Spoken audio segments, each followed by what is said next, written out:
Hello everyone, how you're doing? I unfortunately did not have time to fix it, so I'm selecting your comments. So when I am knitting or crocheting, I can reply to your comments speaking, but I cannot click them. This is so exciting! Welcome, Jess. Hello. I am in love with you. Enjoy crochet so much, and the granny squares, I love it. It's making me very happy. Hello. Oh yes, I forgot.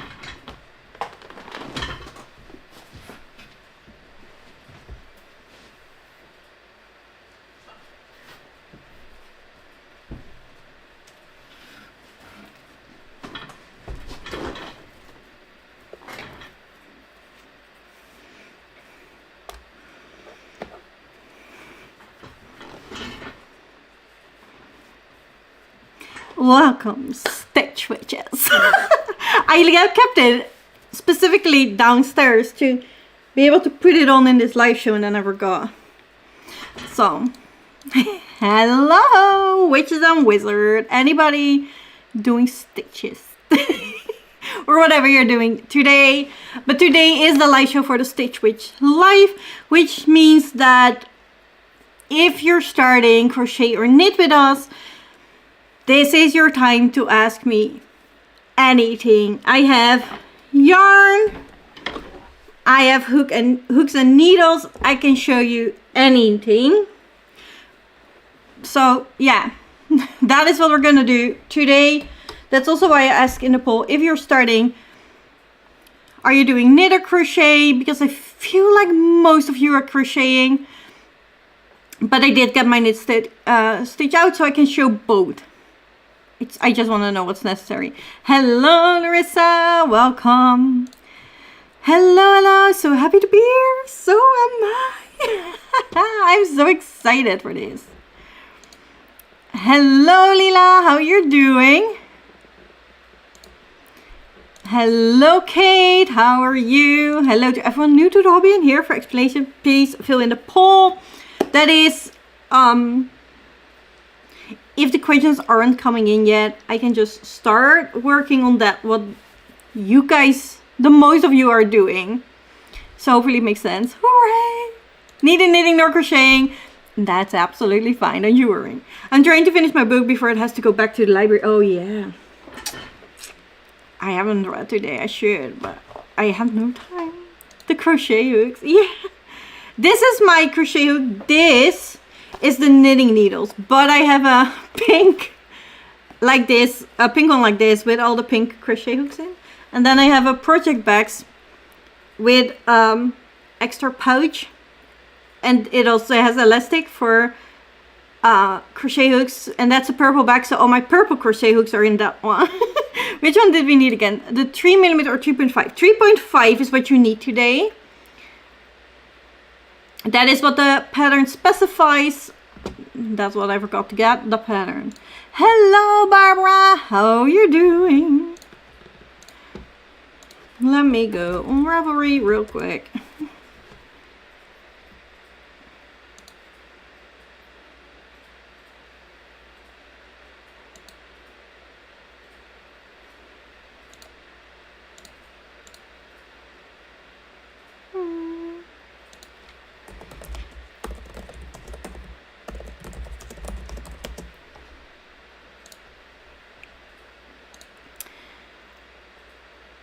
In my library.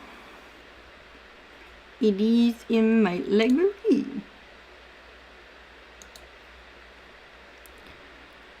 Fine, I'll download it again.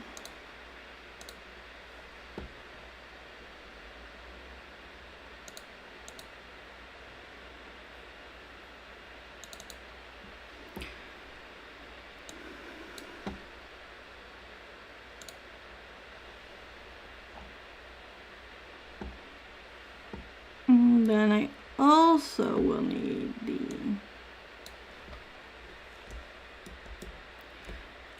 the crochet pattern.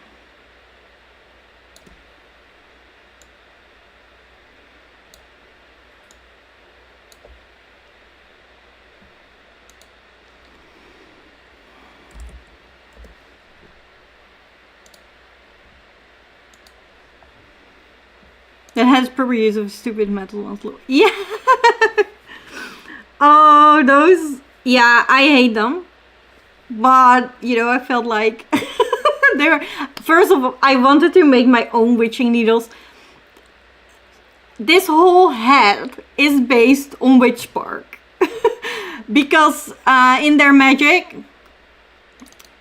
they use witching needles, and it is a bit of a mix between a crochet hook and a knitting needle, and they're all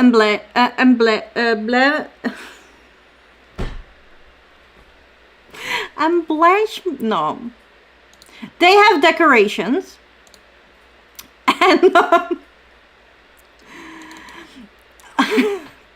they have gems and stuff on it. So I wanted to make my crochet hooks into that, but I was like, yeah, this took already too long. I really need to film this video and I want to use it, so we're getting cracking right now. Not much energy today. Here for cozy hangout is starting knitting a scrunchie. Oh, I thought it fits with hair. Absolutely. I was thinking of knitting a bow for a hair accessory, but I didn't get to it, and this live show I do prefer to answer questions if there are any. I will keep busy for work hours in company, but I cross stitch while listening to audiobook. Yeah, that's absolutely fine. Oh, reading one book before the end of the month. Oh, you can do it. You can do it.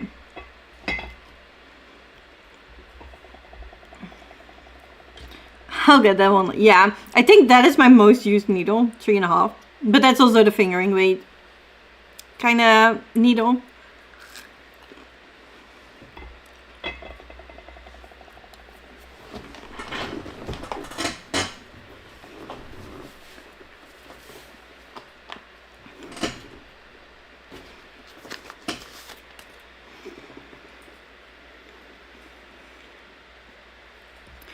I'm good. I haven't had a chance to check out the left-hand crochet video, so I need to see if that helps me to get a hang of it.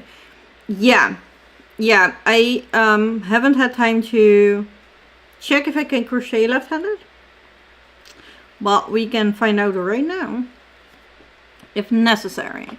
Mine is lilac, so perfect witchy color. Oh, I love that. the crochet hook. Yeah, mine is brighter purple, but yeah. I got pink because that's the easiest. It was in my project, so I just grabbed it. So I didn't get the metal ones because you said those are. Yeah, I started with those. That's the main thing that I wish I knew before I started. Do not use those needles because it is not helpful. I'm going to the other screen just so you guys can see what I'm doing. I have some paper here, so we have a nice white background to make it easier, hopefully. Oh. I also realized since the announcement video that I hold the crochet hooks like a pen because of my wrist thumb injuries. Never realized it, which switched my grip. Yeah, and it's, you know, fine. It doesn't really matter as long as it is comfortable for you. But it is gonna look different than you in the video then. That's all. I also looked at how to do a tapestry like Nana did, and it doesn't look that hard as long as you don't tangle the threads. Yeah, that is the color and yarn management is the biggest thing with color work. But if you want to do it, see if there are mosaic crochet tapestries. Mosaic color work is the easiest I've tried. I have only done the traditional stranded color work and mosaic, so you know there could be something out there that is even easier, but mosaic color work is so easy. I would recommend starting with that one just to not make it harder for yourself. There are less patterns out there, so you have to check if it is available, but if it is, I would go that route. I would. You could maybe just now and then mirror the video to show the left. Yeah, but I also really want to try to do it left-handed. First of all, if you start, you have a thread. I'm gonna get my yarn like this, or like this. That is already something I can't do left-handed. And then you're gonna cross them like this. And grab that yarn end. The yarn end that is attached to your ball. Pull it through. This is what they call a slip knot. I need to watch this structure videos and actually get started, but I'm a bit hesitant. Get your yarn out now. Get your needles out right now. Because I can show you everything that you might find I don't know what to do now.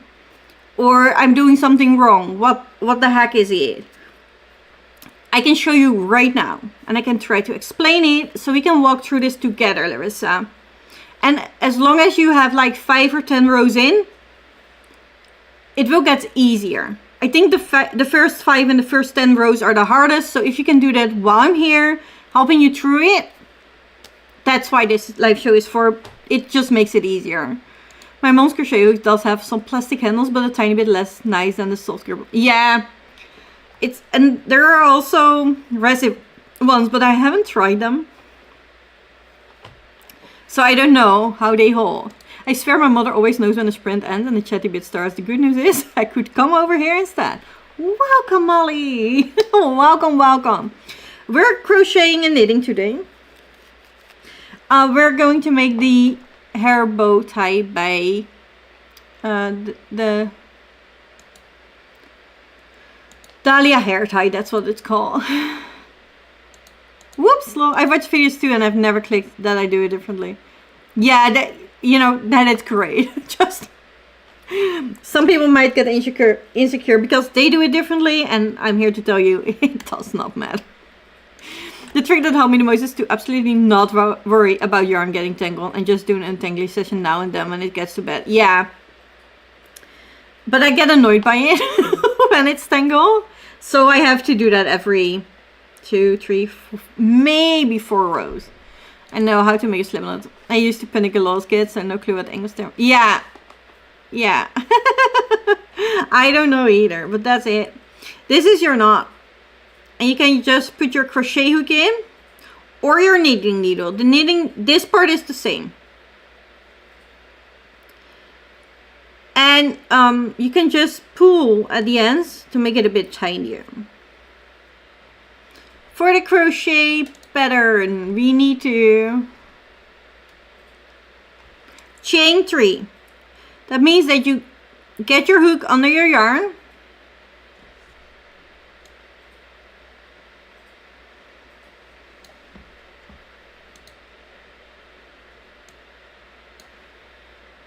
Let me scooch it over so I can still see what I'm doing.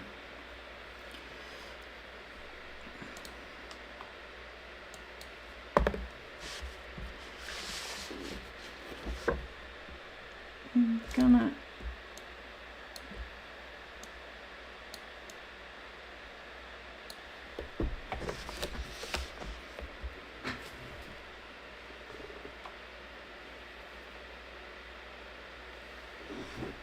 So you have your crochet hook in that slip knot.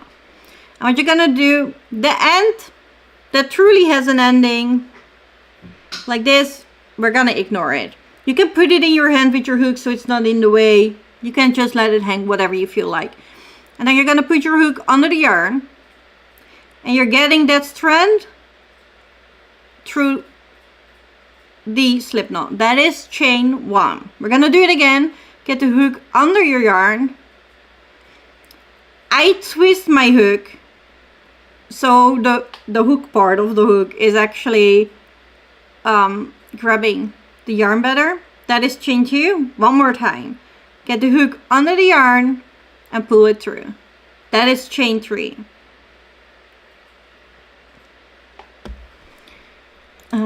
It's called friends knitting or spool knitting. That sounds weird to me. I twitch OCD activated. I am so sorry.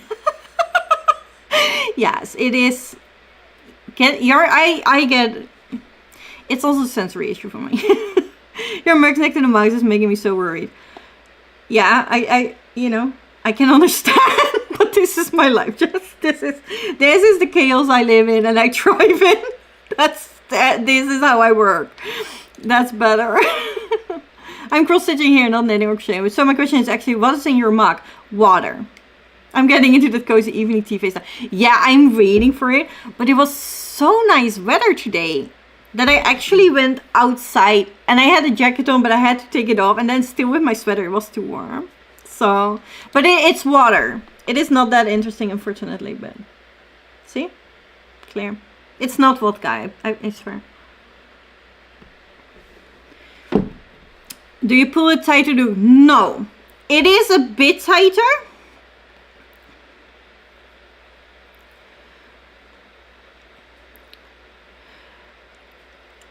You don't want it too loose, but you're gonna tighten it until there is still some room left. So you can easily get it through. If you completely tighten it, there's no way you're getting your yarn in. So you're leaving a bit of room, a bit of wiggle room. I think that if you put it at the end of your hook and it still fits, that's a good size. So I'm gonna chain 3 again. You put your hook under your yarn, grab it and get it through. Grab it and pull through. That is chain 3.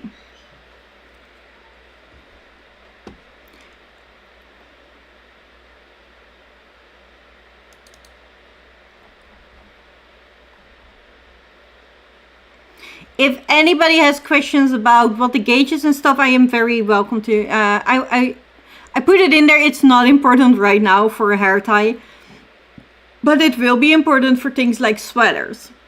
So if you want to know what that means or you have questions about it, don't hesitate to ask that either.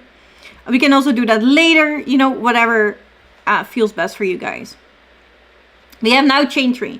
Then we're starting at row 1, which means single crochet in the second stitch.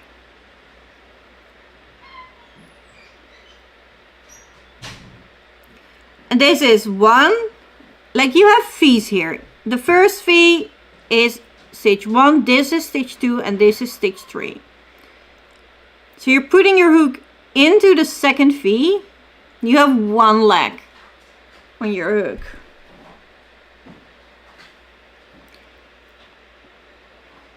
This is how it looks now. If this is very loose, like this, you can just tighten it a bit with the yarn you're working with.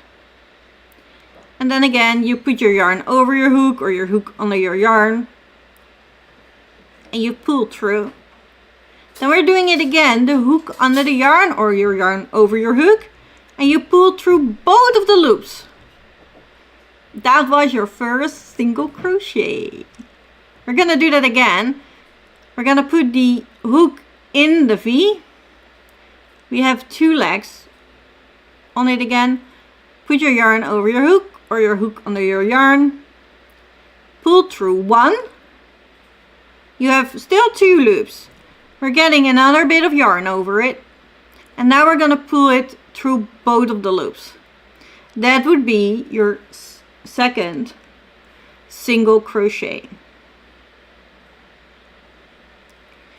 And now we need to turn it. So what you're gonna do is you need to make a chain. And that is the same as we did in the start. So you're gonna put your yarn over your hook again. So you're pulling it through that stitch. And now you turn your work. If you're right-handed like me, your hook is in your right hand and the yarn is going to left. I don't think I can do it left-handed now. I think I should have started with that. Let me try it real quick. See if I can do it.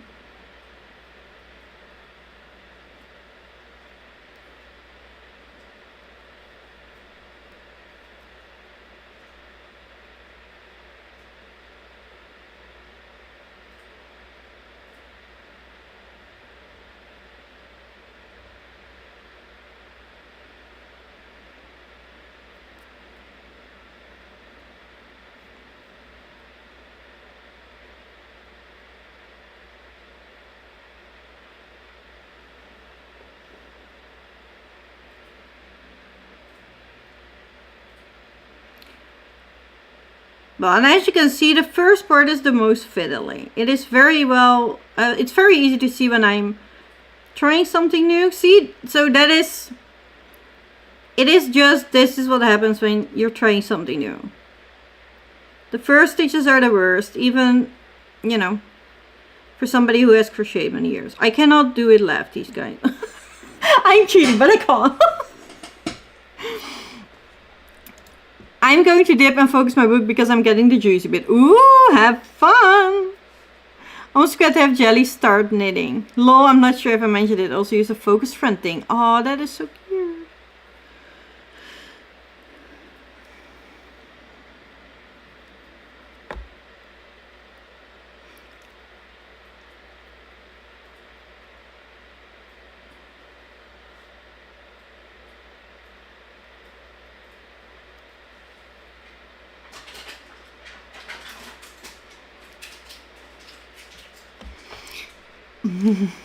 Your beanie is called Jelly. So cute. Mine's Beanie, and it has been knitting quite some socks already today, but not at the moment. I think your beanie is knitting more socks than I am.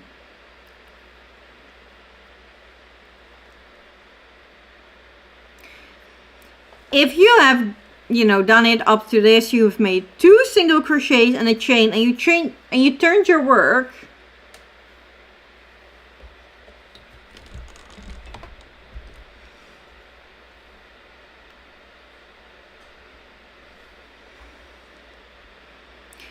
We're going to make an increase. And that is just putting the crochet hook in your V again, pulling yarn through. You have 2 loops on the hook, pull your yarn through. So you made now 1 single crochet. The way we make an increase is to do it again in the same stitch. That's it. So in the same stitch that you put your hook in last time, you put your hook in again, and then you're putting your yarn through, get yarn again and pull it through both. You have now successfully made an increase.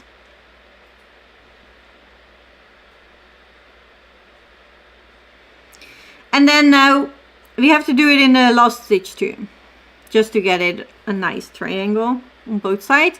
So make 1 single crochet in that stitch, put your hook in the exact same stitch, make another single crochet, and then chain 1 and turn your work. And there is now a tiny, tiny, tiny triangle. Yes, I paid for the blue jelly bean looking one and it felt just right. Oh, that is so cute. Your yarn is ombre. Oh, I love color changing yarn. Oh, that's good. I had to start over because white was too hard to start with. Yeah. Yeah, but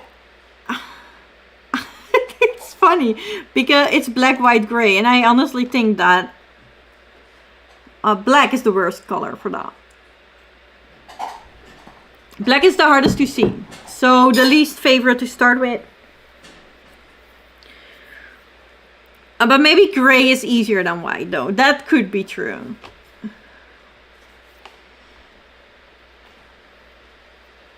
Larissa, are you crocheting or knitting? And to the knitters here, do you want me to show you knitting wise? Do you want me to start knitting? Only do you need to see the cast on? What do you want? I have brought my own project today because I really need to get things done on this. Oh, it isn't on the cord. Damn it. Alright, I brought another project here.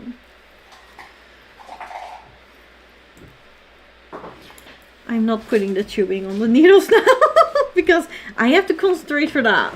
Otherwise I drop stitches. Maybe because I already have done stuff with black yarn. Yeah, I don't know, Jess. It is I have never heard somebody tell me before, like, I love black yarn. It is so easy to see. But if that is for you, I love it. Like, no shade at all. It's just me loving it. Crocheting, but I've got not further than the loop now. How do you do it?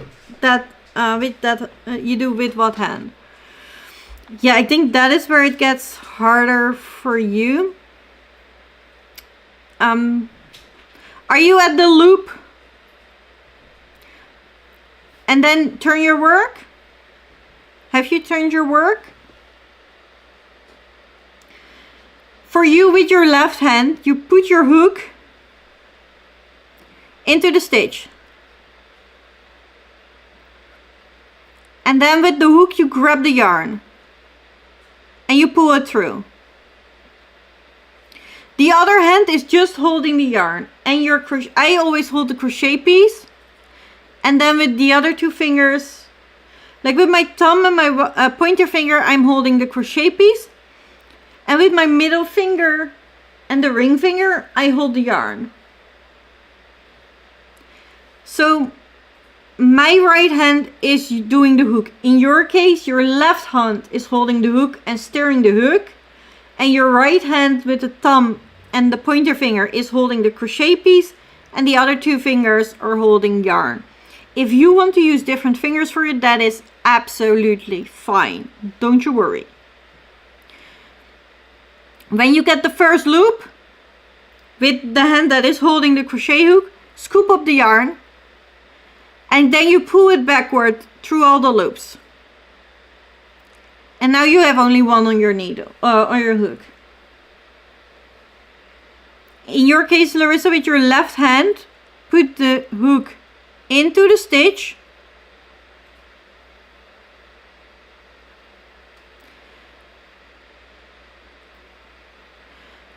Pull the yarn through.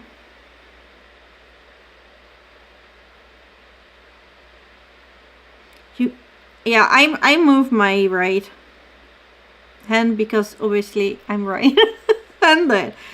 But with your good hand that is holding the hook, you scoop up the yarn and you pull it through.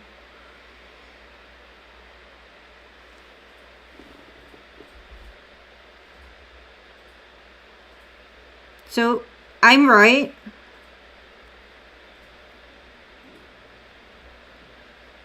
And then with your good hand, you grab the yarn.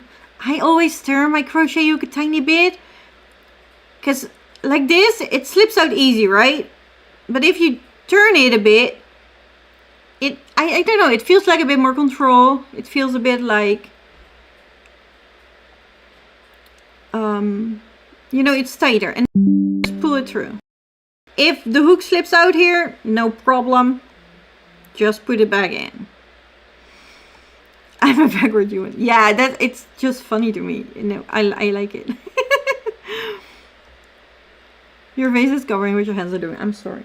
The head is probably also not helping. I will take it off. Because it's so wide brimmed.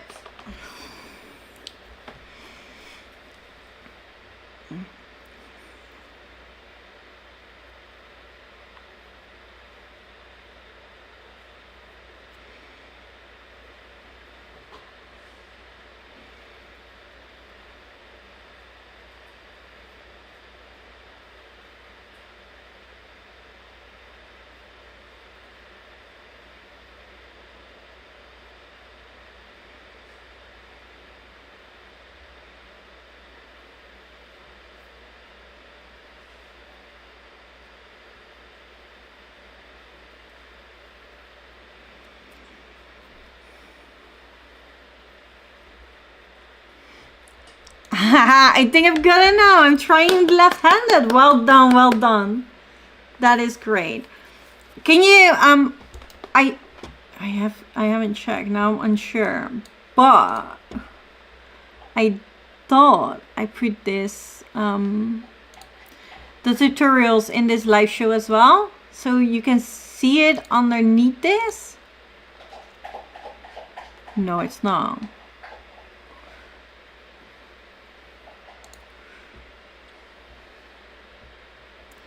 Then I have to get to another.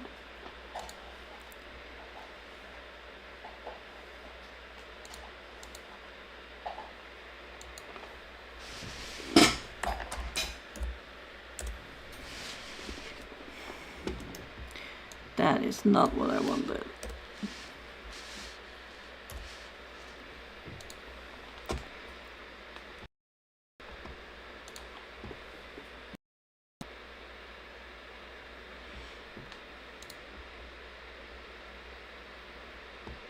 Because I did put them in the stichwitch.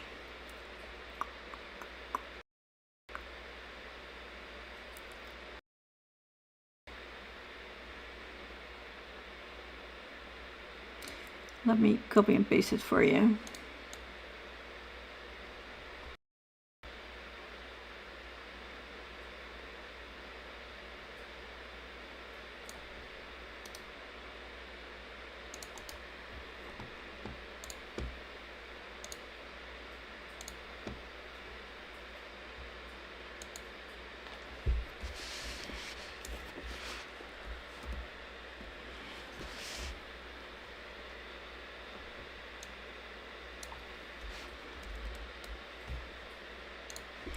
They should now be under this video as well.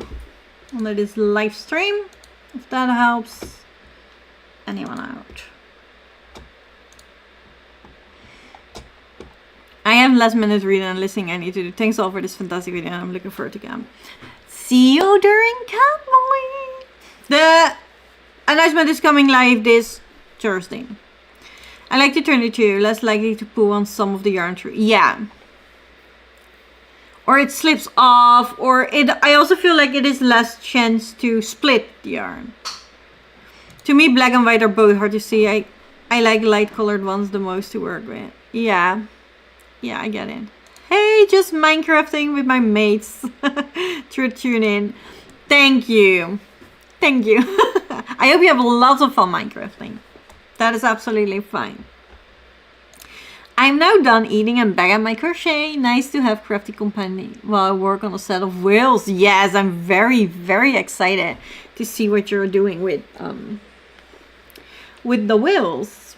Let me.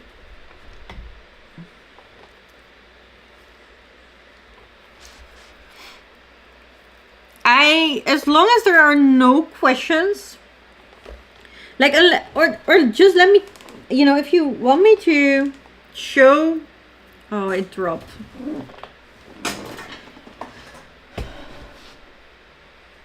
You know, we talked about losing your hooks earlier. The one thing I lose even more is my stitch markers. I've lost not one now. Again. I swear they are everywhere in the house.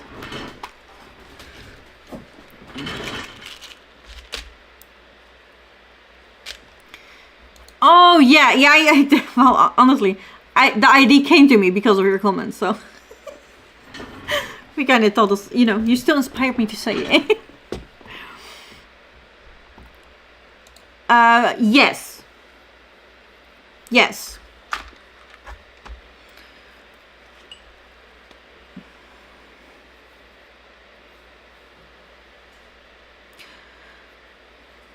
For knitting, you can choose to do or not. But if you chain for crochet, because I'm not sure if you're crocheting or knitting, Kate. See, this is the slip knot. And I'm counting that. So I currently have 4. 1 V, 2 V, 2 V, 3 V's, 4 V's. 1, 2, 2. Currently making the ugly stitch to mankind, but oh well. And that's it. My first stitches weren't good either, Larissa. But practice makes it better. And also the first 2 rows are the most wiggly. The farther you get in, the easier it is to hold, the easier it is to do. It isn't that hard after 10 rows because it is more structured. It holds itself. It isn't as flingy. No, that is not the right word. In case somebody watches it back later and they were like, oh my god, Denise, I was knitting. You were also supposed to explain knitting. Here I am. I don't think anybody now is currently knitting, but Yeah, see, crochet. These are knitting needles. I am using circular needles. You can use them like this to knit in around, but you can also knit straight with them. I've been knitting with these straight on this scarf, just like this, back and forth, back and forth. Unfortunately, it is not on the needles, so I can't show you, because that's why it was here. To show you that you can indeed knit both ways with circular needles.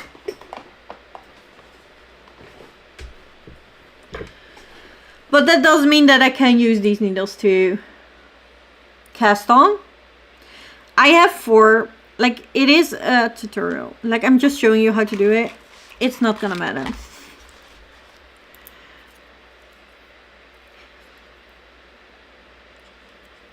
What you do is you again make a slip knot.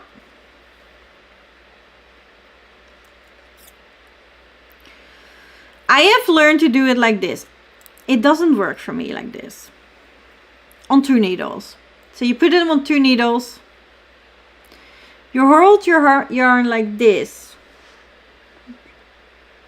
So this is where it comes from. You put your finger under it and then you put your thumb under it. I usually use 2 fingers, see? And you put your yarn over. So the thumb is on top of the needles and then the other fingers put your yarn over it. And then if you pull it tight, I believe this is the German cast on. I don't know, this is just how I've learned it from my mom. You put your needles in between the 2 fingers, turn around, put it over and pull. Normally they do it on 2 needles because then you have enough room, right? You get one out and there's enough room to knit. I cast on very loosely, so if I do it like this, there's a lot of yarn going in between. So I usually do it on 1 needle instead of 2. But what you do to knit is this is your stitch. If you're right-handed, I have to preface that now. If you're right-handed like me, your right-handed needle is the working needle. So you're gonna put that in the stitch like this. Then I am also an English knitter. There is also a continental knitter. Honestly, if you're new, I wish I've learned that method. It seems to be faster and it seems to be less prone to injuries because this is a very movable way of knitting and the other one is not. But I'm still learning that one, so it's still fiddly for me. So I don't think I can show you properly. But if you're an English knitter, you put your yarn in, or your needle in, and then get your yarn over it. Get your needle through the stitch, and then you throw it off the cliff.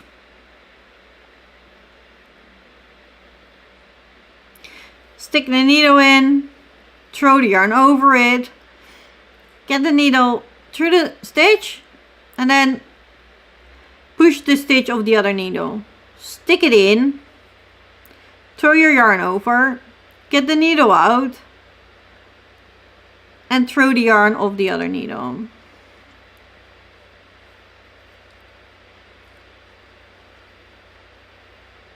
See, this is what I mean with loose yarn, that I don't have as much as I do it on 1 needle. So if you have this too, try casting it on 1 needle. So you stab it, then you strangle it with your yarn, you pull out the guts and throw it off the cliff. Stab it, strangle it, pull out the guts, throw it off the cliff. If this happens, don't panic. Leave it like this. And then you see the 2 loops. You can just pull your needle in there and then your stitches are saved again. This yarn is so prone to splitting. This is the yarn I bought at the Aldi, or the little sock yarn. I bought it when I was trying to learn sock knitting. It was not a good one because it was so splitty. It is so hard to do. So I ended up buying better yarn because I just could not work with it when I was new to sock knitting, because it's also on a small circumference.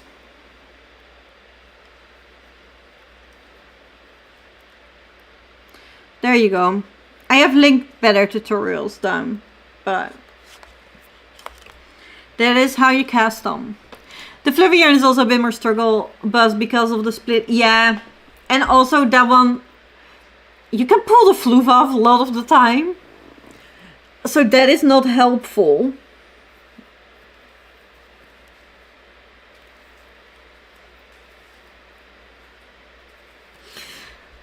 I have never seen this way of casting on nature. Yeah, this is how I learned it.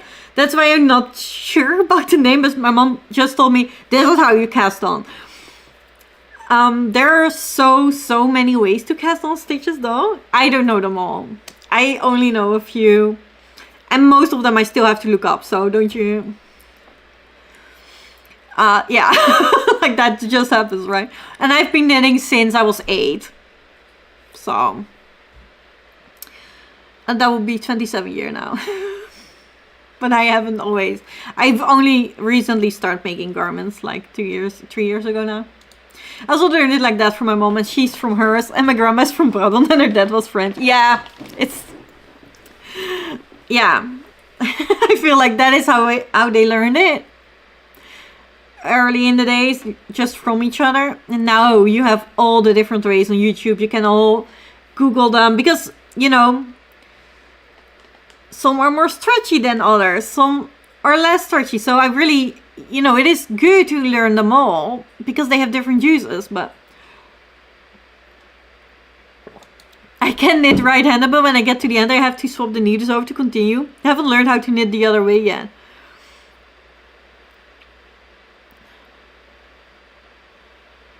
I'm not exactly sure what you mean. Because if you're using needles in the round, you always have to switch your needles if you're knitting straight on them.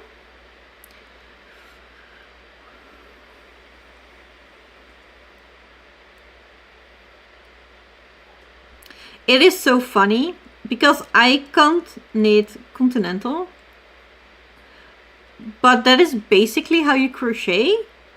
So I feel like it should not be a problem, but somehow for me it is a problem.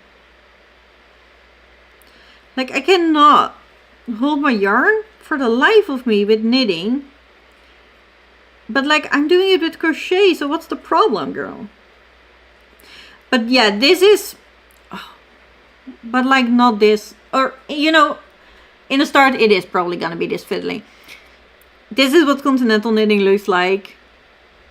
For a right-handed person, you just hold your yarn to the left, and then when you put your needle in a stitch, you also pick up the yarn and then you get it out. Like the same with the crochet, but I cannot do it knitting wise. It's, see, it's terrible.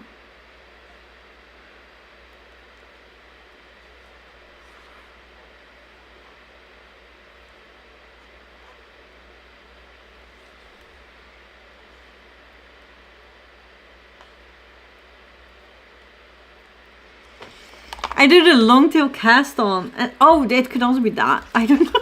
And Lefty is also my working needle. Oh, you are only the working yarn I hold with my left hand. But isn't that continental knitting, Christina? Are you just doing the continental knitting as a lefty? I wish I could knit continental because I feel like it is way less prone to injuries because you're not moving your wrist as much. You're not making as big of movements as with English knitting, because you know, you keep constantly doing this. This is obviously very much, you're not doing it this big, but that is the difference. I'm using regular straight needles and I'll knit from the left needle to the right, but I can't go from the right needle to the left.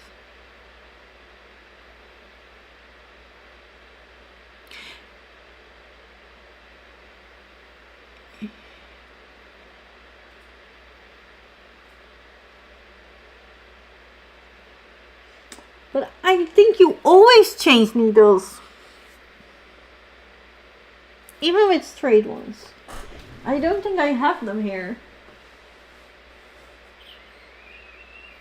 I think they're all upstairs.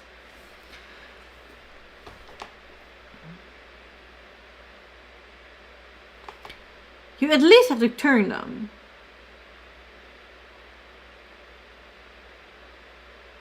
To have the yarn on the right side again. Why am I getting so confused by this? I don't know. I don't know.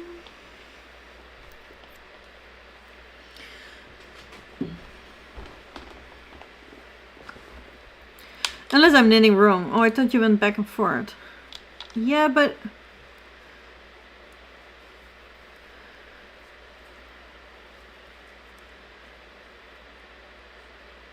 You have to turn your needle to be able to do it back and forth, because otherwise your yarn is on the wrong end.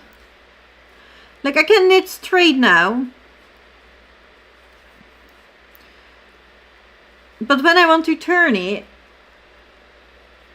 I have to turn it, because then my yarn is here. Otherwise my yarn would not be here.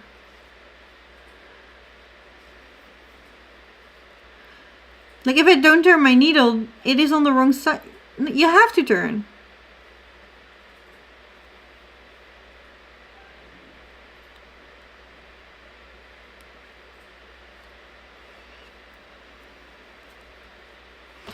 I switched to 100% yarn instead of the real one. It gets a bit... Yeah. Yeah, I can understand that, Larissa. I can understand that.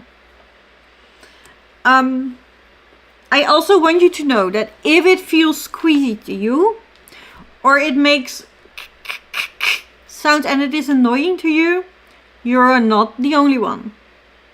There are more, you know, more people have issue. Neurotypical people sometimes do experience more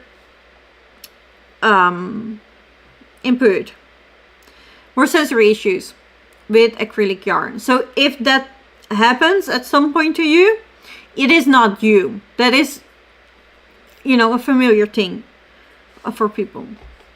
I think it would turn your project and work like you know it from left to right. Yeah.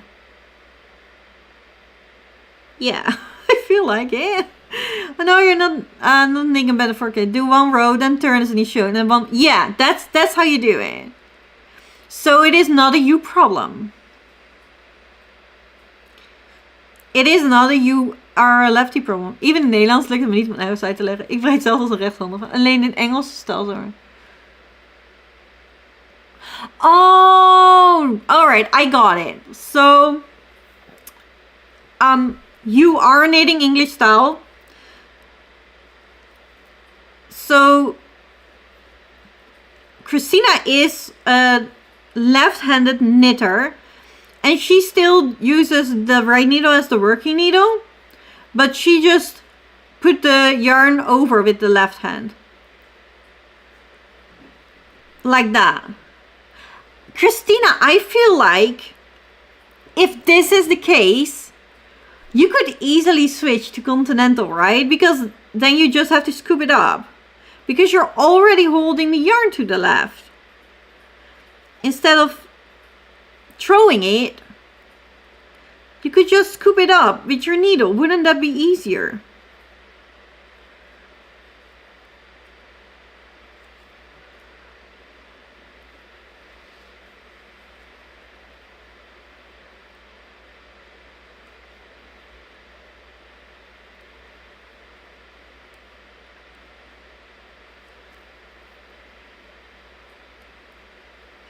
I can continental knit.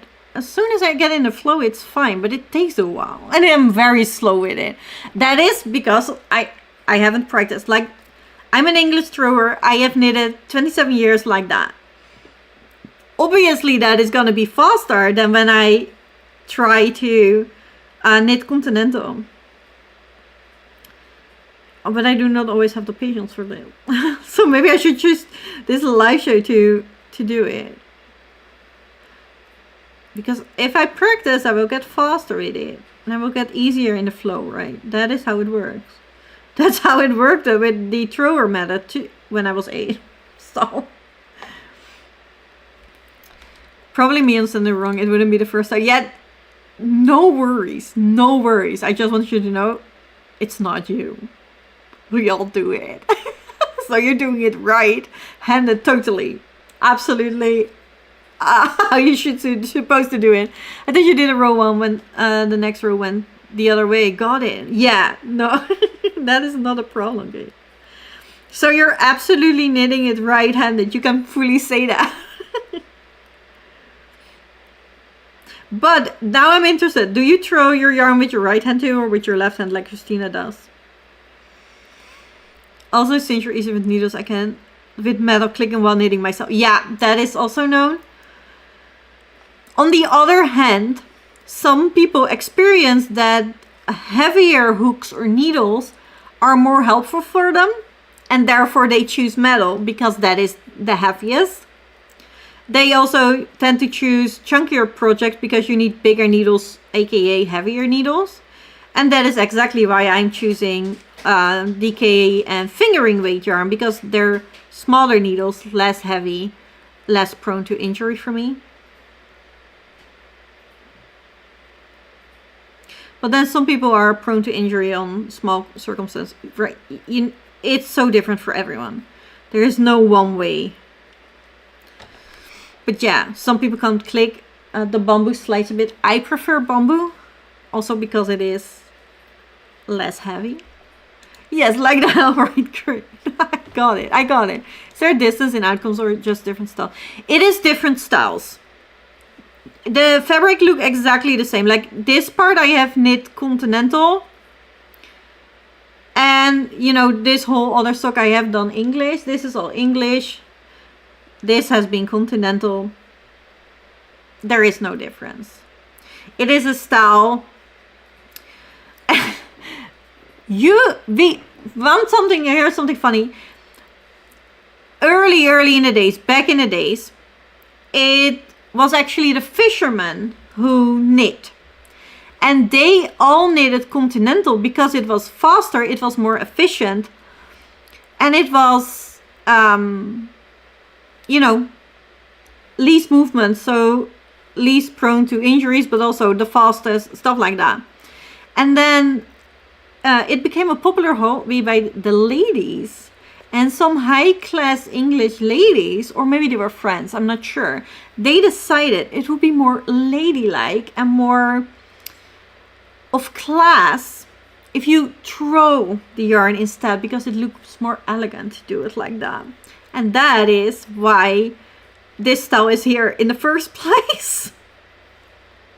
And I wish they never did that, because I really wanted to. I wish I had learned it continental, just because of the speed, because of the less movement, less prone to injury kind of thing. So yeah, we, you know, when the fishermen did it and it was just for usefulness and speed, we knitted like this. Everybody did. But then the high-class ladies decided to do it more elegantly. And I have no clue why I haven't learned the elegant way. Always when I do that, I forget when I pick on my work and then the tension is off with the piece what I had already done. Yeah. Yeah, I get that. Yeah. It does make a difference in tension. If you're not used to it, obviously.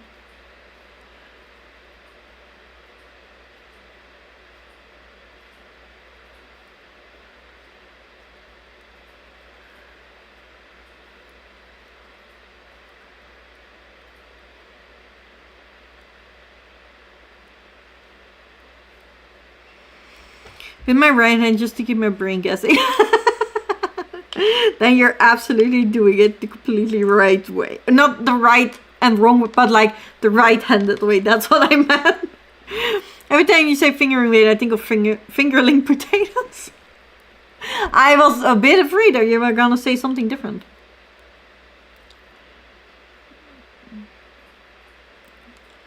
Yeah. I've learned the English style, so I think most people in Europe have learned it like that. Maybe the Scandinavian land, no, maybe they have learned continental. I don't know what is the most common there. But English style is more common in the Netherlands. I feel like most older women do it like that, and that's why we've all learned it like that. But yeah, I wish I could knit like this as fast and without slipping my yarn. Like sometimes it still slips on my finger.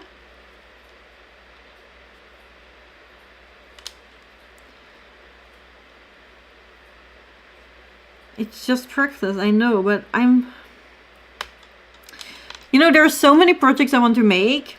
I don't have the patience for this because I feel like there's someone I want to make. I just do it in English because it gets done quicker and then I can make the next sweater. I didn't know it like I didn't know I knit like fisherman. Yeah, and I wish I did. I wish I did.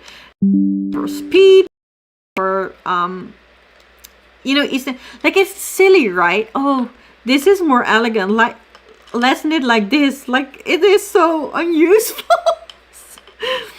to do it like that. So yeah, I wish I knit like a fisherman. I'm really hard trying to. But it seems if you're used to it, they say it goes faster. I don't know. I'm not used to it, so I haven't tested it yet.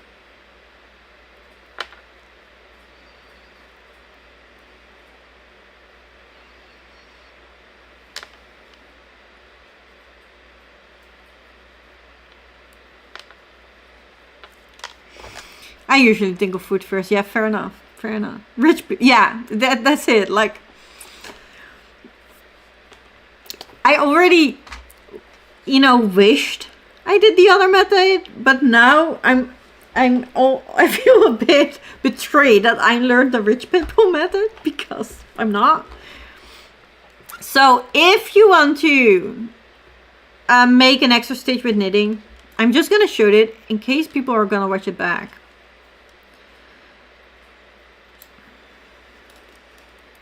There are so many ways to do it with knitting, so that is a bit hard. But there is this one thread between your two stitches. This is a stitch, this is a stitch, and there's always a thread between it. You can just pick that up, put it on your needle, and knit it like a stitch. You could also knit the stitch, but then instead of throwing it off, you put your needle in back again, and you knit the other leg. That is also how you can increase. In every stitch, there is a tiny thread here under, like a bubble.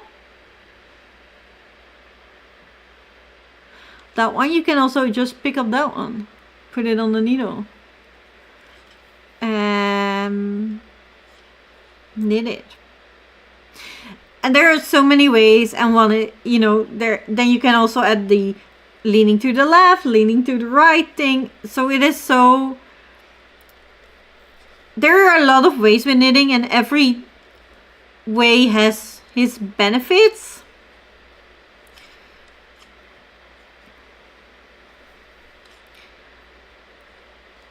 But yeah, I think the easiest one is that the yarn that is between your stitches, to pick that up, put it on your needle and knit it. That's how I've done it for a very, very long time. With crochet, it is very, you know, it's way easier, I feel like. You want more stitches? you make them in the same stitch. You do just make them more. I'm glad I like fisherman. That's one stupid reason to change it, right? I felt so betrayed. Why did you do that? Like, it is so unuseful, and people are getting injuries from it because you guys wanted to feel fancy. Let me knit like a fisherman.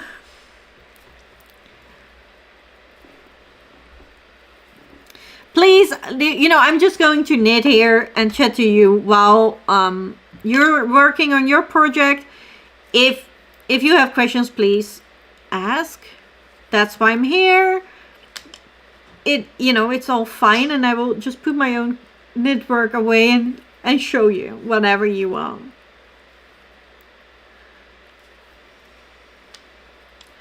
Also, we were talking about maybe doing a scarf next. I saw that a lot of people were wanting to make scarves and feeling like making a scarf. That could be a second project if you guys want to. But then we still have to decide what kind of scarf, because there are a lot of options out there. I have this stitch marker here on my needles. That is just to show me where the beginning of round is, so I can count them. And then I know where to stop if I am done with the last row. And then it's also easier to split them in half for the heels later on, because this is going to be a sock. This is a toe-up sock, in case anybody was wondering.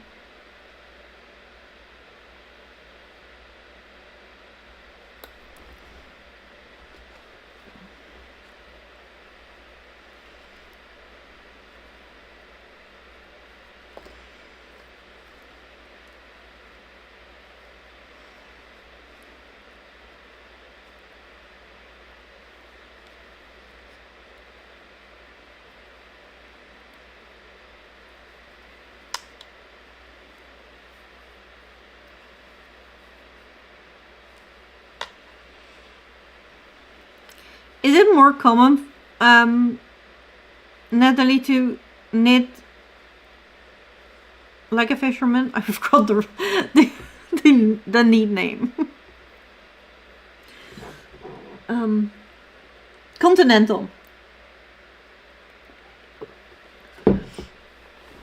Is it more usual to knit English style or continental in your country?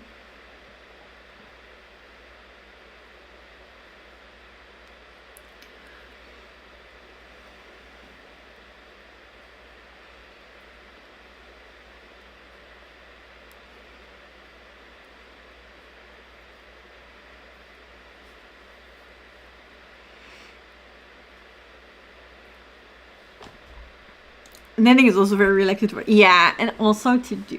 Like, yes, your first project is probably gonna be infuriating. I'm not gonna lie. Everything is fiddly, and it's, not going the way you want to, because you're still learning. But at some point, you're going to get in a rhythm of the stitches. And that is, I'm gonna English knit just because that is what I can do without looking so much, so I can still talk to you guys. But yeah, after that you're getting in a rhythm and you're just doing the same movement over and over and over again, so it is very relaxing for the mind. At some point you don't have to think about it. And if you're somebody who would, who wants to think about it, you can do lace knitting, or you can do cables. That is where you still have to count, and some stitches, like every 10 stitches is the same sequence, something like that. Or if there is a marker in your row, you now have to make a cable, or you now have to do something for lace. So I like vanilla knitting because I want my brain to turn off while knitting, and it works for that. So I love vanilla. But if you want your mind slightly exercise or slightly active, some cables or some lace works patterns are very repetitive, very easy to memorize. And that is also nice to have. This is, I always say, like, a lot of neurodivergent people crochet and knit, and it is basically because this is socially accepted stimming. That's why a lot of neurodivergent people find helping crochet or knit. That's why a lot of them pick it up when they go in therapy. So yeah, I definitely think that is part why I knit and crochet. It is so I can still do something with my hand, so I still have movement. I don't get that restless, but my mind can turn off. If if my body is completely silent, I get restless and my head is going to do very weird things. I have the most for opening and closing stitch markers. It's kind of sad. Yeah, these are not that bad because you just have to press them. And then they're open. But there are so many different ones. You also have... Is it called claw ones or is it called... like the big shrimps? That's... In Dutch it's garnaal. Oh, lobster. It's called lobster claws. And there is a pointy tip at the end. And you can just press the pointy tip and then it opens. And you can then push it back. Maybe that is better. We just all learned it continental school. I haven't... Yeah. Yeah, we all learned... my generation didn't get it in school anymore. Unless you did a job like mine. Then you do. But... my parents' generation, they all got it in school and they all learned it English. So yeah, I figured it was different for your country. Seen it until I was an adult, and so I'm like, yeah, that's me for continental. I didn't know it existed until I saw it online somewhere. I thought, what the heck are they doing? That's so complicated. You're right. It is extremely complicated for no reason. And now I can't do it the other way. Sadly, have to go. Need to bring my daughter home. Wish you all a nice evening day. Good luck bringing your daughter home. I will see you another time. It is, we will do this more often. Don't worry. Kind of jealous I didn't learn this in school. Yeah, same. I wish I did continental or crochet. It is funny because I, for my degree, we kind of learn knitting and crocheting, but I got in later in that school. And crochet was the first thing they did, so I missed that. That was the only thing I missed. And then we did sewing and we did knitting, and I was like, I almost know that stuff. I just wanted to learn crochet. And then my best friend had to learn me because my mom can't do it. That's also why it was the only kind of this craft that I didn't know, because my mom didn't know it. So she couldn't teach me. But she learned to... What was it? Mushroom knitting? French knitting? How was it called? In English. She learned me to knit. She learned me to sew. The thing where you make knots and make bracelets and stuff. She learned me that. All that stuff. The only thing she couldn't do was crochet. So I haven't been able to crochet for the longest time. We just learned sewing for a few months when we were 12ish. I too am jealous. Yeah. Well, it is more. You got more than I got. And the worst thing is, it was for my occupation kind of school. And we just had to sew a pillowcase in a couple of weeks. Well, like, yeah, that is not a problem. Give me a week, I'll do it. I was done so fast with that. And then everybody had to knit a shawl as well in school for that same class. And, I was making a lacy scarf and I was doing it in the boss and all the stuff. So, but yeah, a lot of new kids. We had one guy in the class, and this kind of stuff wasn't really his thing. So I helped him with a pillowcase, and he just knitted straight, you know, a rectangle scarf. And we all ladies in the class, knitted a bit for him because he found it so hard. And he was never gonna finish in time because you only had a few weeks. And you know, when you're just new, it takes so much longer. Never learned how to sew or the other practical stuff. Yeah, I am very, very glad that I have learned it. But the way my mom taught me how to knit, I could not make sweaters. I could not, and I still can't really. Those diagrams that you have, I find it hard to read those. I first of all have to use a paper that I know exactly what row I'm on, otherwise it's going wrong. And I don't know, I still have to look what every sign means. It's easier for me to just read it. And then that was also in the time that my mom knitted and learned me to knit, they were all paneled. So you knitted a panel, like a front part of your sweater or, you know, a sleeve, but all flat. So you didn't see how it was going to be, which also means you couldn't fit it. You knitted everything and then you had to sew it up together and then you could put your sweater on. So if it was wrong, it wouldn't fit, and there's no way to know beforehand. Obviously, you can measure the parts and,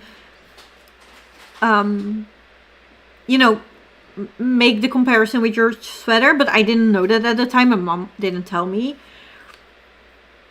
So I could not knit sweaters. And now it is so much easier because they have written out patterns as well as with a chart, and they're, you know, worked in the rounds, especially if you're going from top down. You can fit it, and now I can make sweaters. But my mom did not learn me, like, it learned me how to knit, but I have made scarves for the first 23, 25 years that I knit. And hats sometimes, but that's all I could. We had a whole subject called textile work in normal, not job specific school for 1 or 2 years. Yeah, I think it is very handy to know. It is very handy to know that how to hem your pants, how to take in pants or clothing, how to, you know, sew a button on and stuff like that.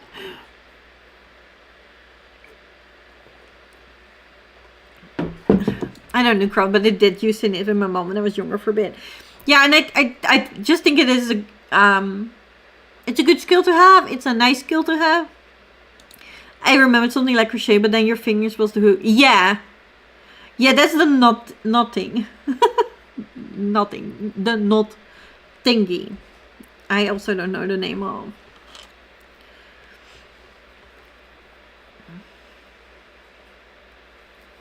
How is it going, Larissa? Let me know if you need any help. Or, you know, anyone else for that matter.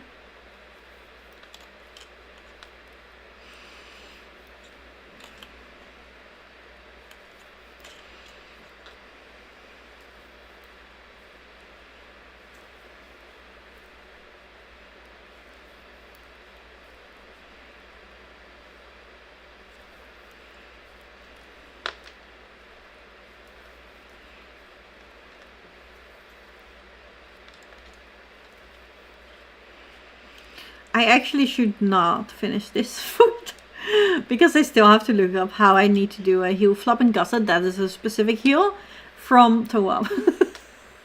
I have only done them top down before, so I don't know. I have to look that up, but the other foot is done. This is my treadmill knitting actually. No, I did my creative thingy today already. Well done. Well done. Like, it's not that you need to learn now, but I feel like doing that with your mom is useful. My work is curling. Are you knitting? Are you doing the same stitch as I am? Or what are you doing? Because if you're knitting,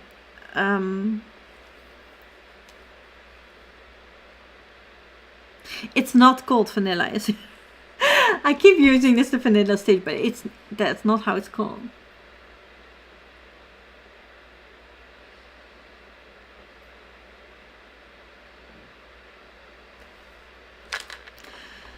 No, I don't know. That is the garter stitch. I'm doing the hair thingy crochet. Oh yeah, don't worry. Mine was curling too. It still is a tiny bit. See? But when you're done, you're putting it in the water. And then you're gonna lay it flat. Even might wanna pin it if you have pins. Stockinette, thank you, Lila. That's how it's. See, it's not the same as I keep using a vanilla, but I don't know. Mine is curling too, but you can. I still need to wash this one, and then lay it flat to dry, and then it blocks out. But stockinette knitting, as well as just single crochet, that kind of tends to curl up. That is how it works. See? Mine is doing that too. Some people even do that because they want it on the collar, and then you get the rolled hems, and they like that. So it can be a design feature. I'll just inspire to do some more Insta stories. Nice. I'll put a Stormlight book on top of it overnight. Yeah, but it has to be wet. So maybe not put a book on it when it's wet. Because if you wet it, the stitches relax when it dries. That is the trick.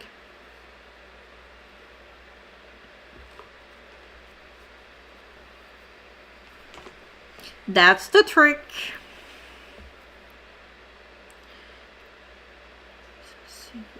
19.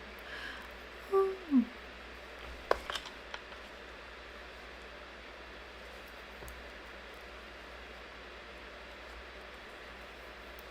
How is your sock going, Lila? You were making socks, right? Maybe not tonight. But like last time I saw you.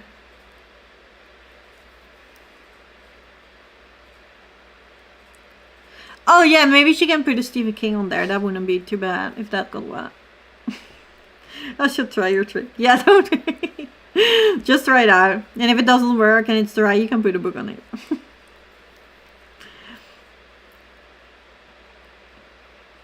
It does depend on the yarn.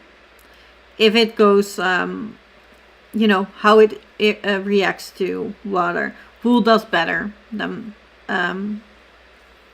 acrylic. With getting flat, I mean. I just donated all my unwanted books to the library. Boo! Oh no. Then there are no books you hated to put on wet crochet things. How many granny squares did you make, Jess, already? I'm just very curious. If you're busy and with stitching and you don't want to answer that, is absolutely fine. I'm a curious person. And I was wondering how many granny squares you made, and if you're gonna make a blanket with it or something. I have still some granny squares left, the flower ones that I made, and I've decided I hated them, making them. It was hard on my wrist, so I decided to not make enough to make a blanket, so I'm gonna make a bag out of it.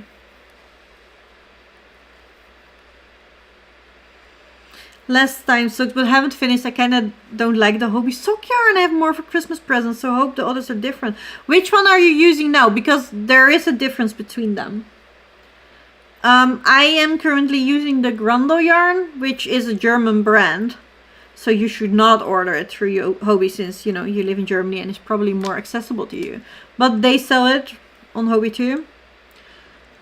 I have had Hobby's unicorn yarn, which is extremely soft and very nice. That is their sock yarn, but it's also the most expensive sock yarn. And then there is the most common one with that's also the one they use for Halloween and Christmas sock yarn, like the bigger skeins, the 100 gram skeins. And they're with stripes colors. I like that one.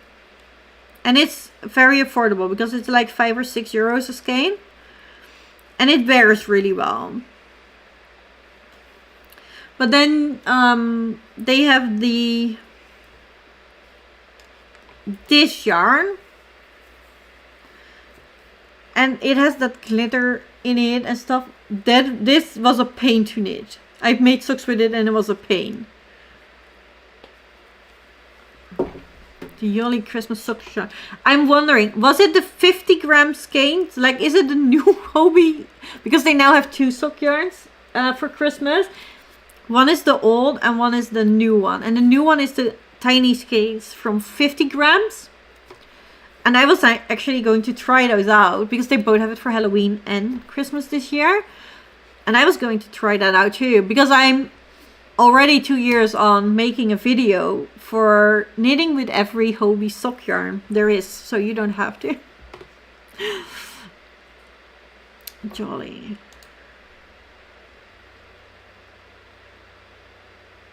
Also, what don't you like it? I'm very curious. Why isn't it nice for you? Well, not cream.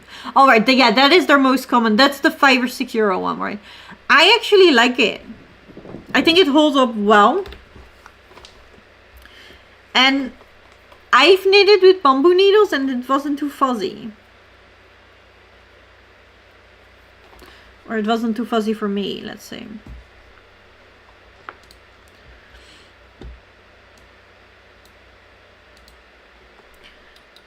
Oh no, you still move. I'm working on some fancy daisy ones. Oh yeah, that's the one I was doing. It was so hard for me on my wrist. That will eventually be a blanket for my mom for Christmas. Oh, I love that. That is super cute.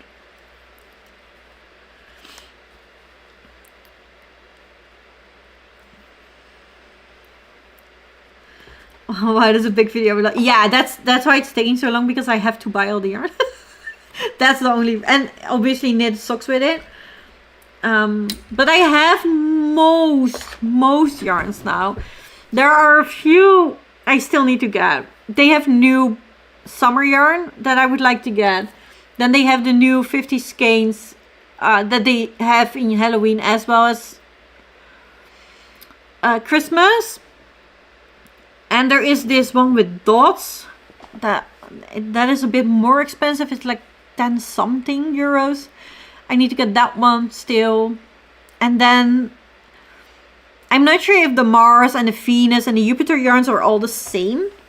I have tried one of them, so I kind of need to try the others to see if they're the same. I had 4 knots so far in a skein. Really? Oh, yeah, I have not experienced that yet. Oh, I would also be upset with that. And the feeling is a bit dry. That is true. Yeah, no, that is absolutely true. It is a bit dry. But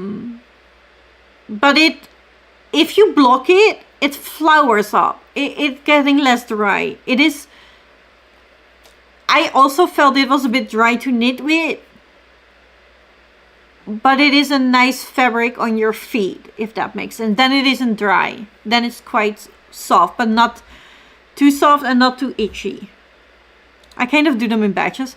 Like I make a few middles, then I put petals on all of them, and then I'll do the square. Yeah, that's how I did it too. Yeah, I think that's also the fastest way.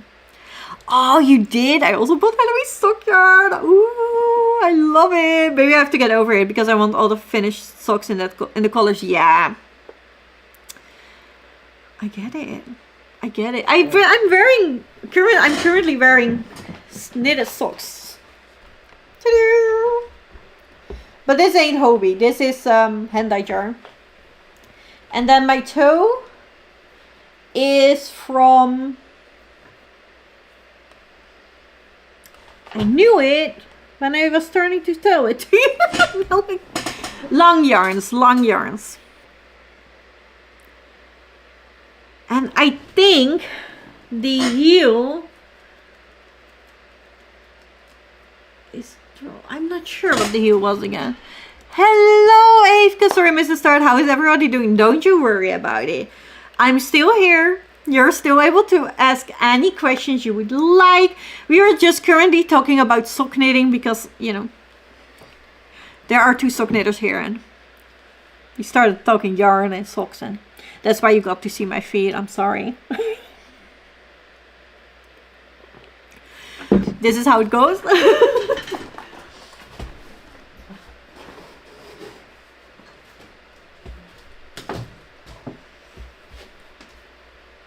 Oh, it's durable sock. That's the heel. But this feels the same as the Hobie yarn. So if you're really annoyed by it, maybe not.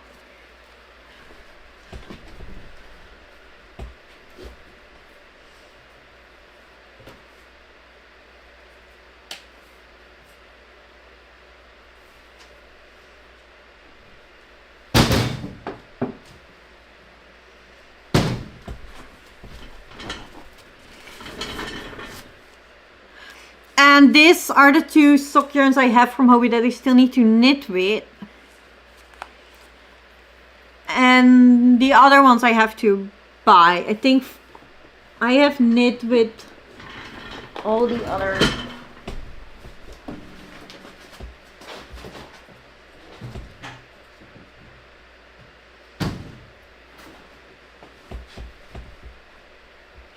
I think I've knit with all the other.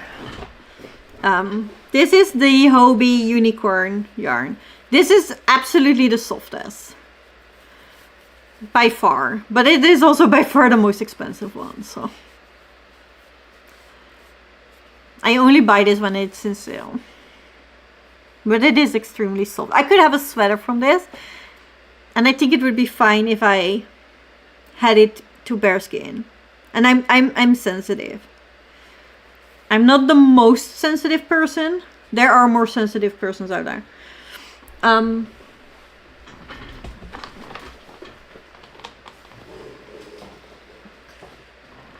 then in 3 weeks, I'm very excited for next camp because then I can work on my colorwork socks again.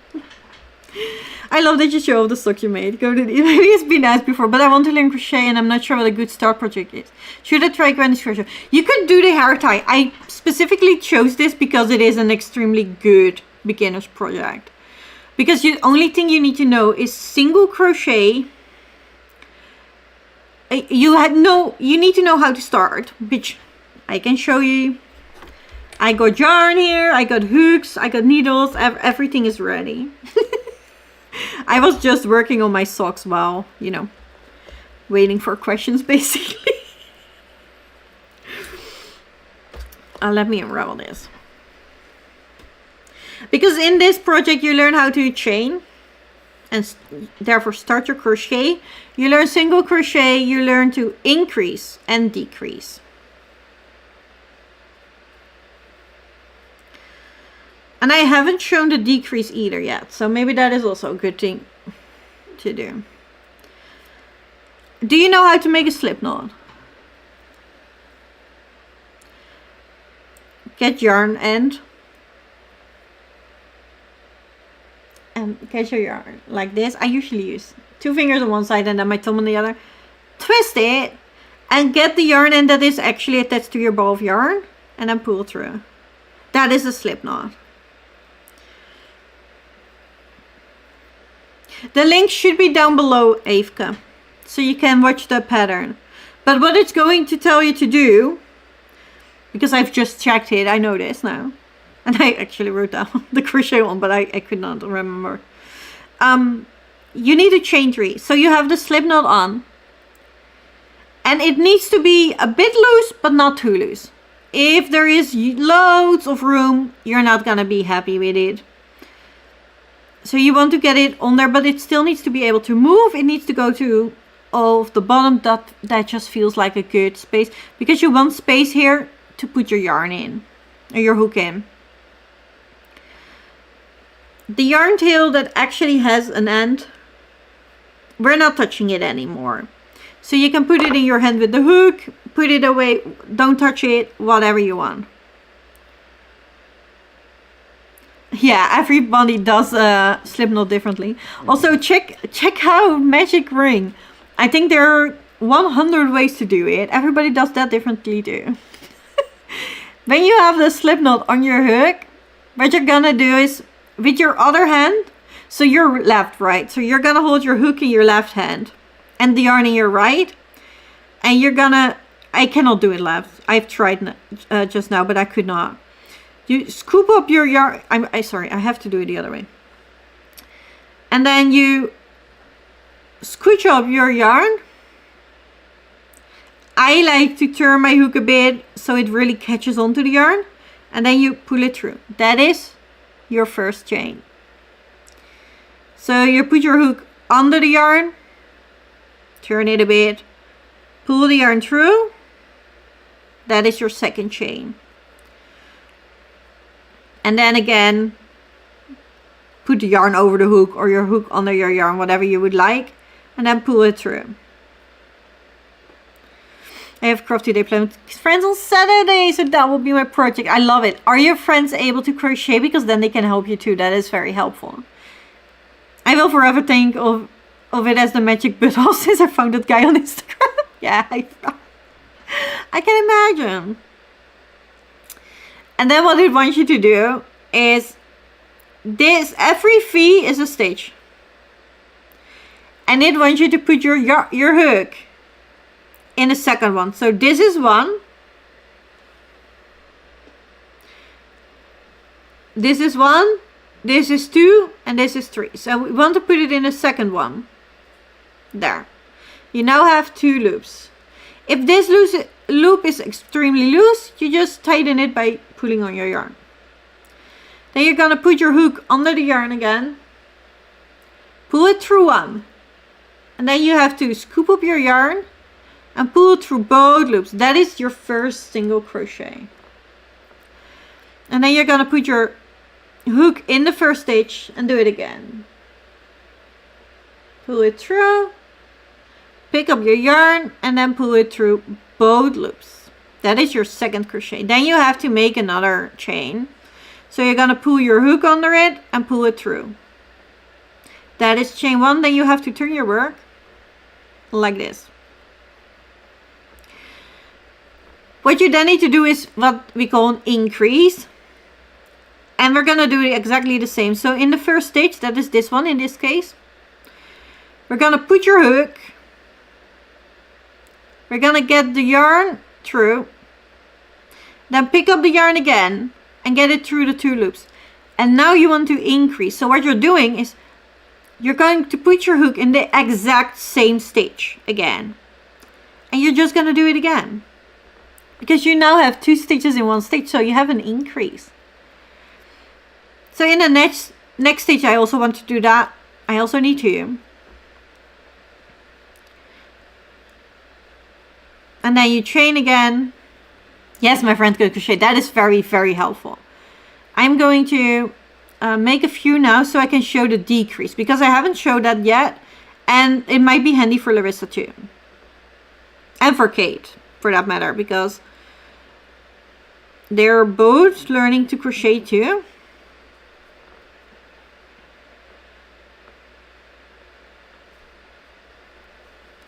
So I just want to make a few stitches so you can see how to decrease them again.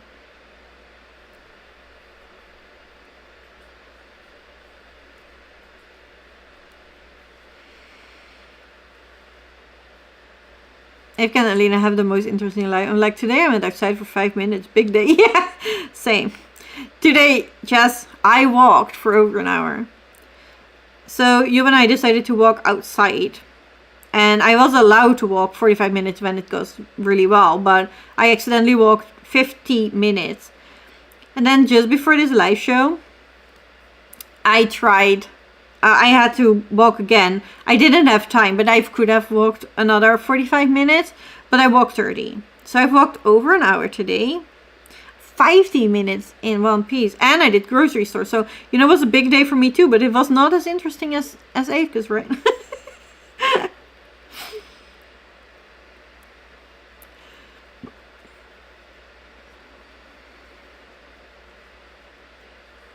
So, 5 minutes more than me, Jessie.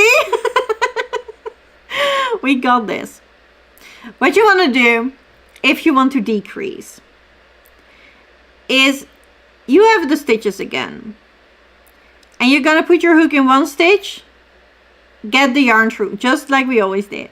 But now you're also going to put, when you've done that, you're going to put your hook into the next stitch. And we're going to also pull yarn up there, like this. So you now have 3 loops on one hook. And then you're going to put under your hook, you know, grab some yarn again, and then pull it through all 3. That is a decrease. You have now made 1 stitch out of 2. That is how you decrease. So you're going to put your hook in one stitch, grab your yarn, pull it through, get your hook in the next stitch, grab your yarn, pull it through, and then grab yarn again and pull it through all 3 stitches. That's how you do it. That's a decrease for you. Yeah, I was really proud of it. my therapist is not going to be happy with it, because she specifically told me that I was allowed to do 10 minutes more at most, and I was not allowed to do 15 or 20. And I did 15. But it's so hard to time it outside, right? And then I found a really pretty bug, and I got him home to put in a glass dome, and then I lost it halfway, so I had to walk back to get my bug back. So that was the 5 extra minutes looking for my bug again. To be fair, I got the package and I did a little dance at the mailbox. Nice, nice. I love it. That is good. Yes, yes, do the happy dance. See? Dude is hysterical, and instead of saying pull the tail, he said tighten the spin. Yeah, his Instagram. Yeah, that's, you know, same like with the knitting. They do stab it, grab the guts, strangle it, you know, throw it off the cliff, stuff like that. And honestly, it does work. It is way easier to memorize stuff like that. For some reason. My desk is a mess. Yarn is everywhere. Needles and hooks are lying around everywhere right now. I am going to try and put oh, I should get a bigger cord. I am not gonna do it then. I should really. I should be knitting on this instead of on my sock. I love it so much more memorable. Yeah. Right? That's how you, yeah.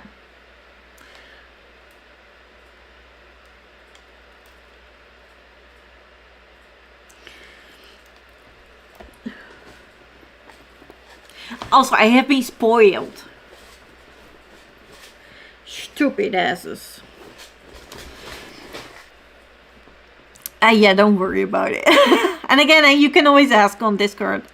I need to take the garbage out and get my mail after this, so I'll be inside for 2 minutes. Have fun outside, and then we'll get back in with a tea and crochet. This is my happy place, guys, inside with my crochet. I had to pause the first video I watched to say that said yarn over, because the yarn goes over the hook, but the hook goes under the yarn, depending on how you do it. I confused. Yeah.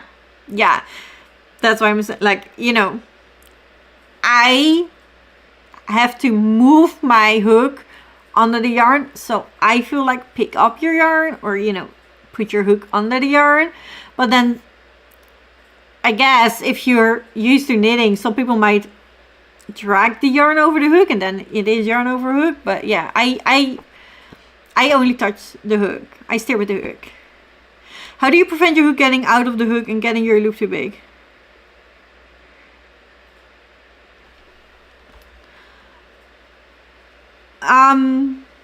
Sometimes it just happens. But let's say I do, oh no, and I now have a big loop. You can just pull the yarn that is connected to your skein, and it will tighten. Why you're currently probably sometimes slipping out of it is just because it's still flimsy for you. And, you know, you're not currently a boss of the movement yet. Like, it is motor skills that needs to be learned. And this is a movement that your hands need to get in their system. And then it happens way less. I am prone to do it when I don't. But look, if I see it like this, and I'm like, oh, I don't want that. I just get my hook out, rip it out, and then put my hook in the big one and then pull it tighter. It can be that you're holding your yarn too loose, and that's why your tension is less. Mostly beginners, though, they will have tight tension because they hold their hook and their yarn too tight.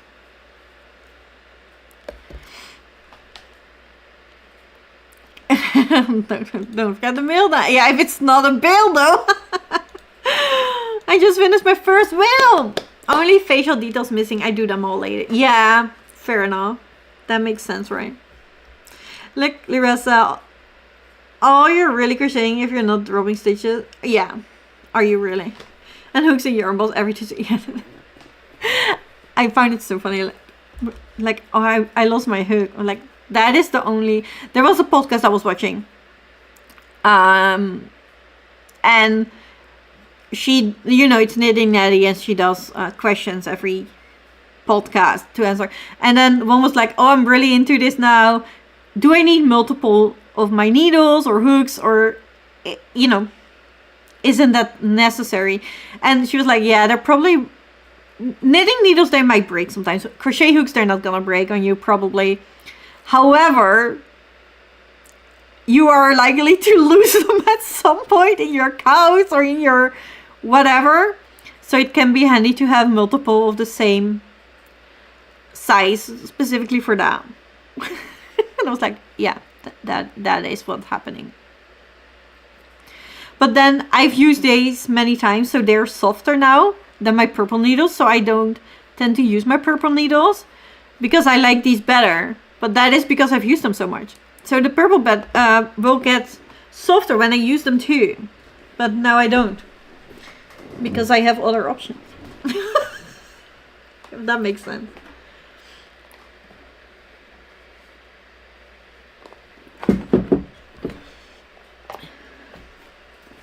I am going to go soon.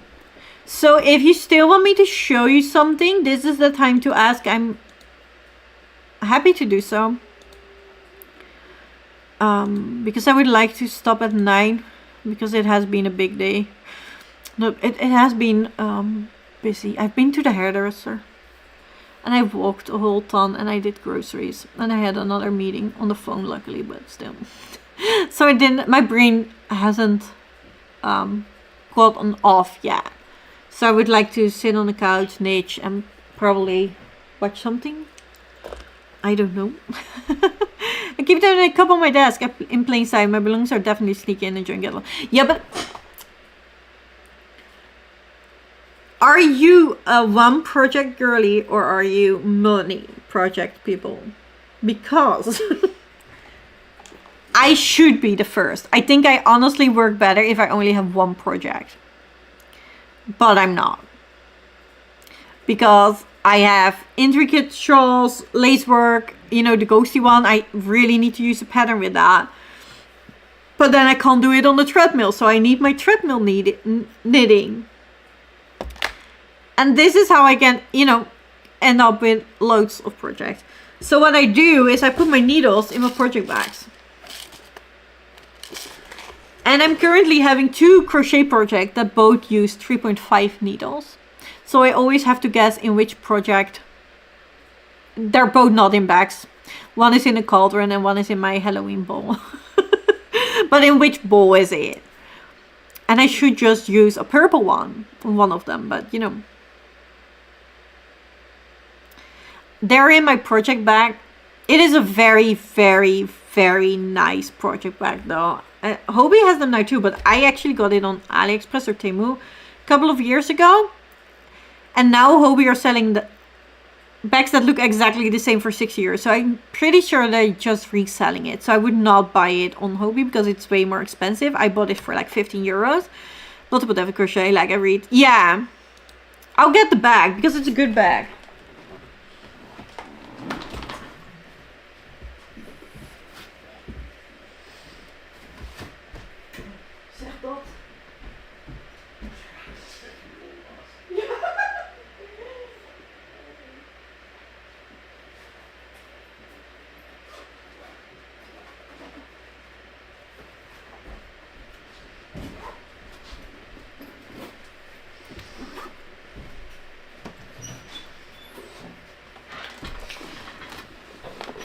Let me go to the...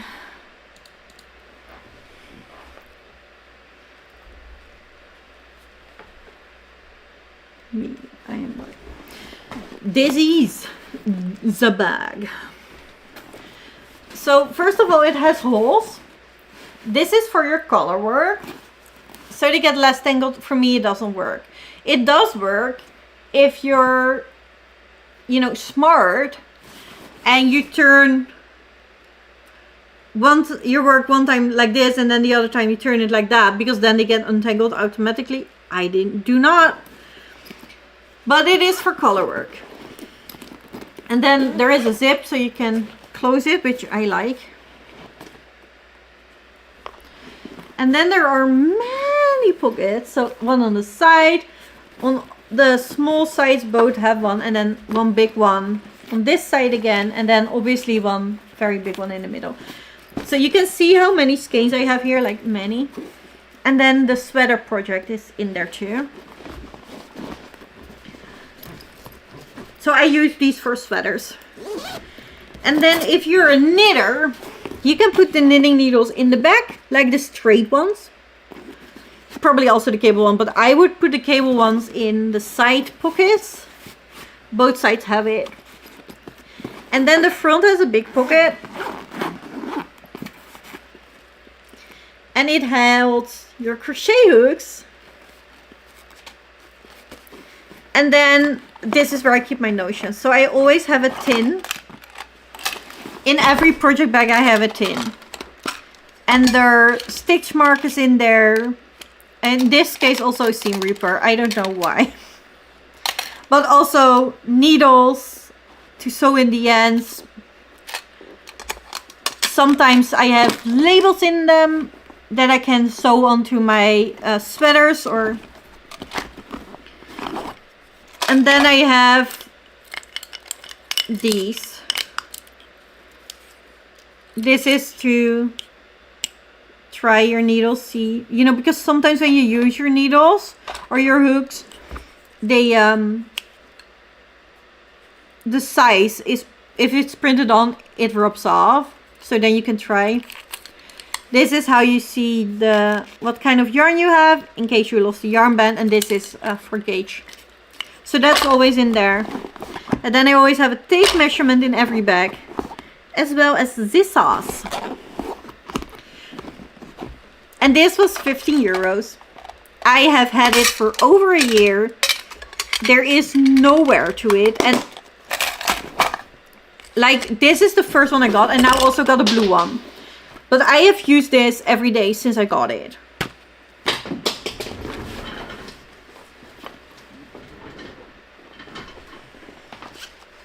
And there is no wear. So I'm very happy with them.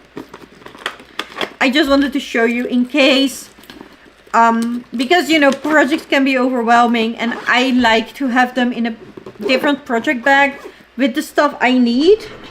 So I can easily... Oh, there is the stitch marker I lost earlier today. Like in the beginning of the live show. Thank you. But yeah, I feel like I like to have my projects, one project in one bag with everything I need. I could even put a pattern in here. Just in case.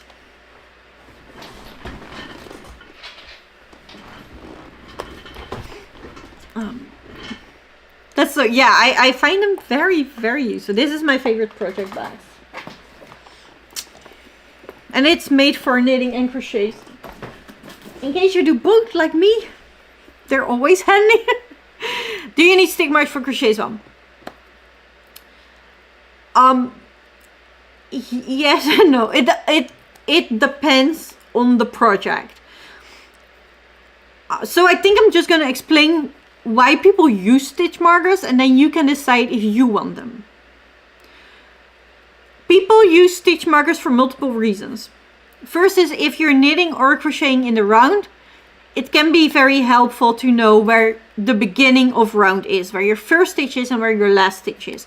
In case, you need to make 10 rounds, then you can stop it before your stitch marker. That is the end of your round, and then you can count them. So that is helpful.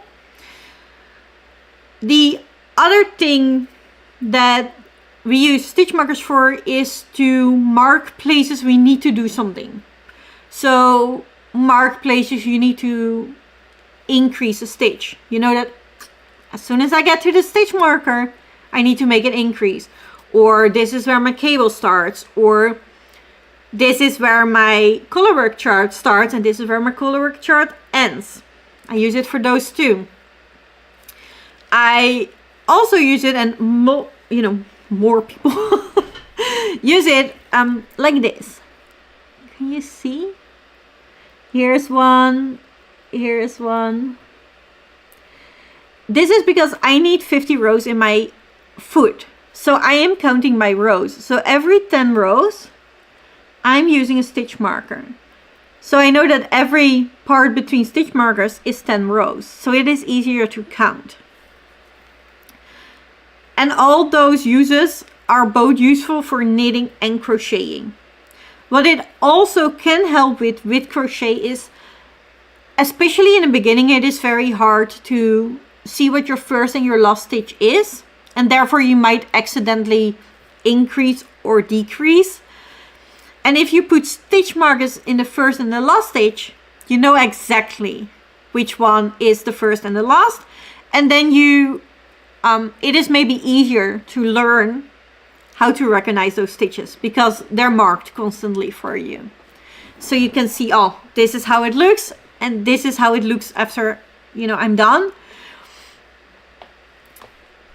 So stitch markers are both useful for crochet and knitting. If you're making plushies and you have to do certain increases or decreases, it might be handy to mark those. If you're doing sweaters, you're probably gonna need them at some point. But if you're gonna make a blanket, probably not. If you're gonna make a scarf, I don't think so. The only thing that you need to be aware of is there are two types of stitch markers. There are rounds, or they also have them in cats faces. They have them in Mickey faces. Like they have them in all sort of things. The thing is with those, they don't open. They're just round. Like this is it. They don't open. It is a ring. It might be a different shape, but it is a closed off ring. That is specifically to put on your knitting needles. You cannot use those with crochet. If you want stitch markers for crochet, you have to have ones that open up. Like these. These are called light bulb stitch markers. I use them because they're very thin. So I can use them with sock yarn, I can use them with bulky yarn. They're not too heavy, so they don't pull on my stitches or whatever. But you need them to be able to open, because with crochet you hook them in your stitches. Oh, no, I've got that one off. Like this. So that is the most important difference. That's why I have ones that open, because then I can use it for knitting or crochet.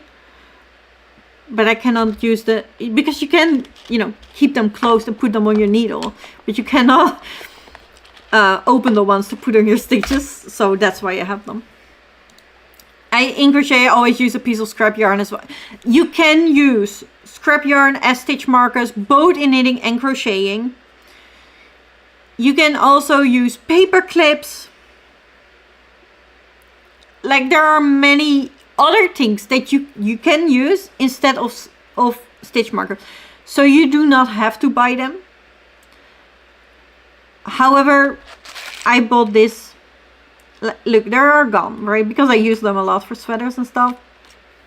It helps me count it. But it wasn't expensive. And I lose them all the time. So I rather get a tin of them with a lot in them. And also I have different colors because, you know, I can do orange is increase. And then blue is decrease. But green is my starting of round. So they can have different meanings with different colors.